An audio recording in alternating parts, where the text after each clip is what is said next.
The summer of 1864 found Abraham Lincoln fighting to win re-election in a contentious presidential race that pitted him against the Democratic candidate, Major General George McClellan.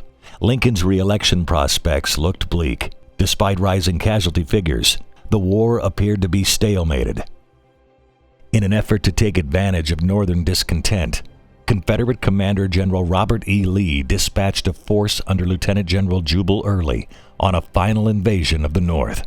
After briefly threatening Washington, D.C., Early retired to the Shenandoah Valley. Recognizing that a Confederate army in the valley would always pose a threat to the capital, Lieutenant General Ulysses S. Grant created the new Union Army of the Shenandoah. He charged its commander, Major General Philip Sheridan, with the task of destroying Confederate forces in the valley once and for all. Sheridan made good on Grant's orders. Beginning in September, his army clashed with Early's army of the valley in a rapid series of battles that seemed to assure Union dominance of the valley. Although Early's army was not destroyed, it seemed incapable of mounting another attack. Content that he had accomplished his mission, Sheridan withdrew his army to a camp on the northern bank of Cedar Creek. But the pugnacious Early still had some fight left in him. Examining the Union position behind Cedar Creek, Early found an opening. Faced with the choice to either attack or retire, Early chose boldness and planned an assault on superior forces, using surprise to his advantage. He planned to get his men across the creek and attack the Union left, rolling up the Federal line and defeating each part in detail. Early's men deployed in 3 columns to undertake an audacious night march. Major General John B. Gordon's division started at 8 p.m. and followed a pig's path on the base of Massanutten Mountain and across the river. Just before sunrise on October 19, 1864, Gordon struck.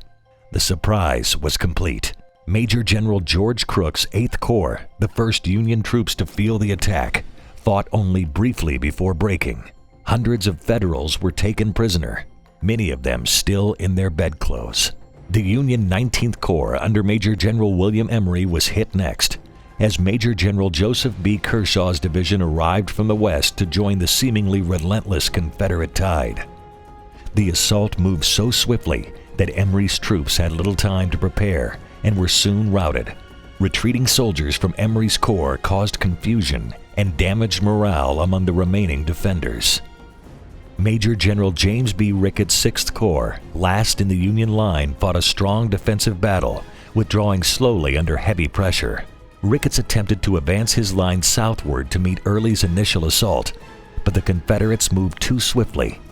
Early, however, did not keep up the pressure on Ricketts, mistakenly assuming he would retreat from the battlefield.